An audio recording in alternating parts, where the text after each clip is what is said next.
आखिर इस देश की यूनाइटेड भारत के अंदर जो फोर्स थी उसमें कितने परसेंट मुसलमान थे? फोर्स में कितने परसेंट थे?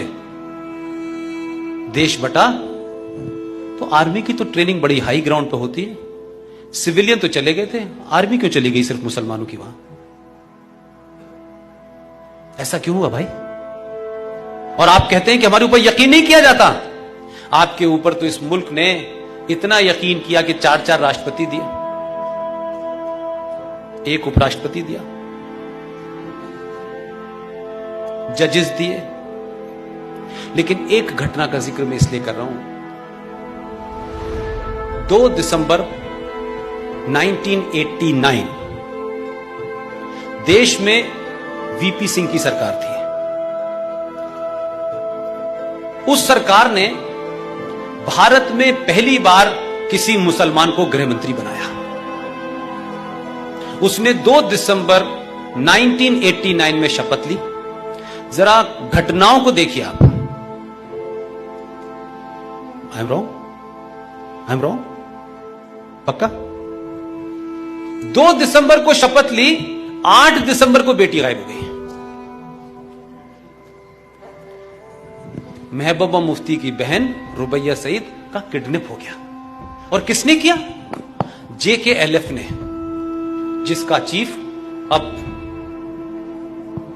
दिल्ली के एक हॉस्पिटल में है। 2 दिसंबर में शपथ और 8 दिसंबर को किडनैप और 10 दिन बाद छूट गई। 4 बड़े आतंकवादियों को अंतर्राष्ट्रीय तो उनको छोड़ दिया।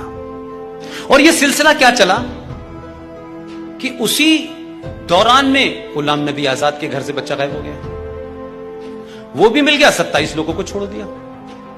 फिर एक और कांग्रेसी थे सेकुलर, जिन्होंने अटल जी की सरकार में वोट नहीं दिया था, 1 वोट से सरकार गिर गई थी आपकी।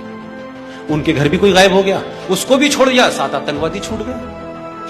और आप सोचिए कि 2 दिसंबर को वो आदमी शपथ लेता है, 2 दिसंबर 1989, और 19 जनवरी 1990 में पूरी दुनिया का सबसे बड़ा हादसा पूरे भारत में होता है। लेकिन किसी को अंदाजा नहीं था कि यह आदमी उस हादसे का मास्टरमाइंड था।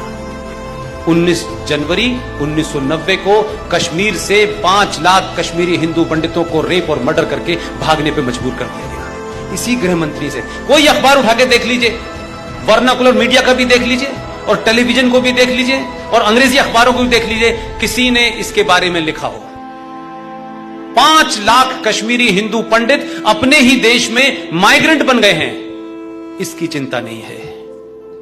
लेकिन क्या हमारे देश की ट्रेजेडी है? रोहिंग्या मुसलमानों के लिए उस वक्त मैं जयपुर में था, एक जुलूस निकला, लाठी चार्ज हुआ। जो लोग निकाल रहे थे वो भारत के मुसलमान थे, जो भारत से हुब्बुल वतनी की बात करते हैं, जो कहते हैं कि कुरान के हिसाब से हुब्बुल वतनी हमारे अंदर है, और हमारी हुब्बुल वतनी यानी हमारी देश के प्रति जो हमारा निष्ठा है उसको चैलेंज मत कीजिए। जुलूस निकालने वाले मुसलमान थे। जयपुर के शहर का बीच का सबसे बड़ा चौराहे पे जो थाना था उसको आग लगा दी गई। उनके लिए पूरे हिंदुस्तान में मुझे कोई एक जुलूस, एक धरना बता दें जिसमें हिंदुस्तान के मुसलमानों ने कहा हो कि 5 लाख कश्मीरी हिंदू पंडितों को उनके अपने ही देश में और उसी राज्य का गृह मंत्री हो, और उनको धर्म की वजह से निकाला गया, उनकी आइडेंटिटी की वजह से निकाला गया।